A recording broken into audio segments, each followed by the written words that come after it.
अछूतों के लिए बंद थे स्कूल के दरवाजे।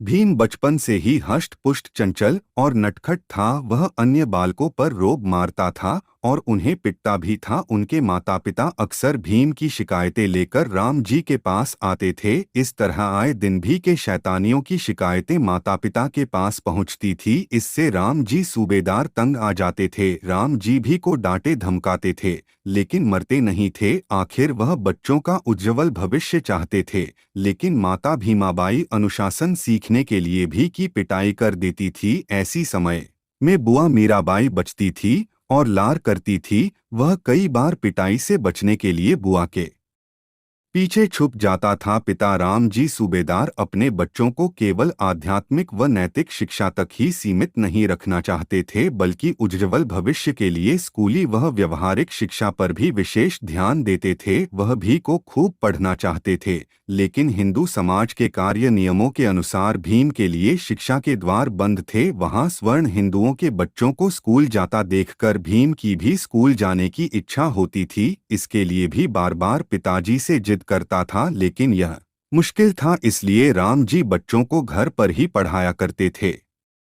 दापोली में कुछ समय रहने के बाद जब वह सतारा आए तो वहां भी स्कूल में अछूतों का एडमिशन नहीं हो रहा था। इस घर अमानवता व अन्य को भोंगते हुए वह दुखी थे। मजबूर होकर एक दिन एक अंग्रेज आर्मी ऑफिसर के पास गए और निवेदन किया कि उन्होंने जीवन भर सेने में रहते हुए सरकार की सेवा की है और उनके ही बच्चों को ऐसे क्रूर बंदों के कारण किसी स्कूल में एडमिशन नहीं मिल रहा है। यह कैसी अमानवीय व्यवस्था है। आखिर अफसर ने सुनी और नवंबर 1900 में सतारा के आर्मी कैंप स्कूल में एडमिशन मिल गया। बड़ा भाई आनंदराव भी भीम के साथ ही स्कूल पढ़ने जाने लगा। भीमाबाई के देहांत के बाद घर परिवार को संभालने वाली कोई स्त्री नहीं थी। बुआ मीराबाई शारीरिक रूप से हल्की विकलांग थी। वह भिवा को बहुत लाड़ करती थी, लेकिन विकलांगता के कारण सारे कामकाज व देखभाल नहीं कर पाती थी। मां के निधन के बाद आनंद और भीम का पालन पोषण उसकी बुआ मीराबाई ने ही किया।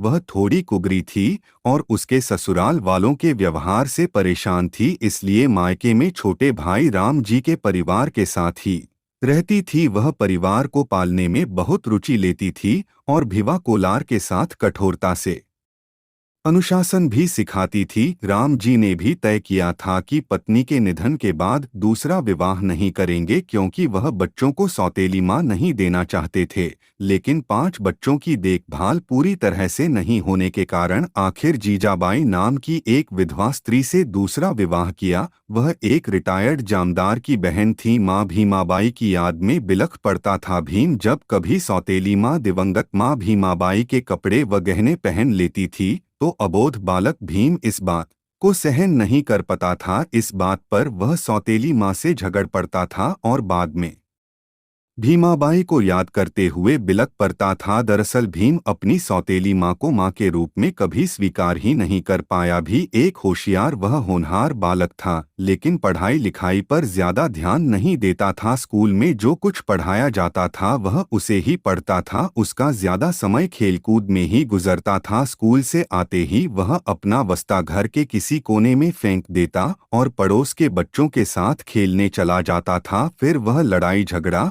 और मारपीट का सिलसिला और माता पिता को शिकायतें। बचपन में भी बहुत शरारती था। सतारा में घर के पास ही बरगद के पैर पर बच्चे रोज सुरपसिया खेल खेलते थे। इस दौरान मारपीट करने, झगड़ने, मोल लेने, उधम मचाने और नए नए बखेड़े खड़े करने के कारण माता पिता आए दिन इन मामलों को सुलझाते व लोगों को समझाते हुए काफी परेशान रहते थे। भीम की पढ़ाई ऐसे ही चलती रहे। उसे समय तो यह कतई नहीं लगता था कि यह बालक बाद में विश्वरत्न के रूप में लोकप्रिय होगा। पूत के पाँव पालने में ही दिख जाते हैं। इस कहावत को भीम ने सच साबित कर भारत के संविधान निर्माता बने। भीम नटखट व शिकायतें लाने वाला जरूर था, लेकिन बुद्धि में बहुत तेज था। शारीरिक रूप से बहुत हष्ट-पुष्ट था, हल्के घुंघराले बाल व गोर वर्ण के साथ वह सुंदर व आकर्षक लगता था। भीमराव बचपन से ही नटखट बालक था, लेकिन पिता राम जी को भीम से काफी उम्मीदें। उनके मन में हमेशा यह भावना रहती थी कि मेरा बेटा अपने वंश का नाम रोशन करेगा। कभी कभी तो अपने मित्र साथियों के समूह में खुलकर ऐसा कहकर भीम से आशाओं का इजहार करते थे। राम जी के पूर्वज नागवंशी नाथ अनुयायी थे और राम जी कबीरपंथी थे। जब राम जी का परिवार मुंबई में रहता था तो सूबेदार जी खुद बच्चों के कपड़े धोते थे तथा स्कूल जाते समय पूरी तरह साफ सुथरा व कपड़ों को स्त्री कर भेजते थे। पेंट कमीज फटी होती तो खुद अपने हाथों से सिलाई करते थे। उन्हें खाने पहनने व बातचीत में अच्छा सभ्य सालिका पसंद था। रहन सहन में गंदगी उन्हें कतई पसंद नहीं था। स्कूल में जात पात छुआछूत का शिकार हुआ भी। एक दिन भीम और अन्य अछूत बच्चों को जाति के कारण स्कूल में आए दिन अपमानित होना पड़ता था। 17 की स्कूल में भी की पढ़ाई चल रही थी। इसी दौरान बाल उम्र में ही उसे जात पात भेदभाव वह छुआछूत के कई करवे अनुभव हुए जिन्हें वह जीवन भर भुला नहीं पाया। स्कूल में हिंदू स्वर्ण बच्चे भीम व उसके बड़े भाई आनंदराव को साथ में बेंच पर बैठने नहीं देते। दोनों भाई इसके लिए घर से टाट का एक टुकड़ा रोज साथ ले जाते थे और कमरे के बाहर बैठना पड़ता था। टाट के टुकड़े को भी स्कूल में नहीं रखने देते थे क्योंकि उसे छूने से स्कूल की अन्य चीजों के अपवित्र होने का डर था। जब भी को प्यास लगी थी तो नल की टोटी से खुद अपनी नहीं पी सकते थे। नल की टोटी चपरासी या किसी स्वर्ण बालक द्वारा खोले जाने पर ही भीम और अन्य अछूत बालक पानी पी पाए थे। ऐसा नहीं होने पर वह कभी कभी प्यासे ही रह जाते थे और घर आकर ही प्यास बुझाते थे। लंच समय में रुखा सूखा खाने के बाद उसे पानी तभी मिल पाता था जब सभी स्वर्ण बच्चे पानी पी लेते थे। कभी कभी स्वर्ण बच्चे खुद पानी पीने के बाद भीम को परेशान करने के लिए टोटी बंद कर देते थे और भीम व भाई आनंदराव मुंह ताकते ही रह जाते थे। अमानवता की हद तो तब होती थी कि कुछ टीचर भी अछूत बच्चों के साथ छुआछूत करते थे। कुछ टीचर अछूत बच्चों की किताबें व नोटबुक्स को हाथ नहीं लगते थे। जब टीचर क्लास रूम की ओर आते थे तो भीम व अछूत दूसरे बच्चे एक तरफ कमरे के बाहर अनाथ से खड़े रहते थे और जब टीचर रूम के अंदर जाते तो दरवाजे के बाहर बैठ जाते थे। इससे वह बोर्ड पर लिखा अक्षरों को दूर से अच्छी तरह पढ़ भी नहीं पाते थे। एक बार अध्यापक ने भीम को ब्लैक बोर्ड पर रेखा गणित के एक सिद्धांत को सिद्ध करने के लिए बुलाया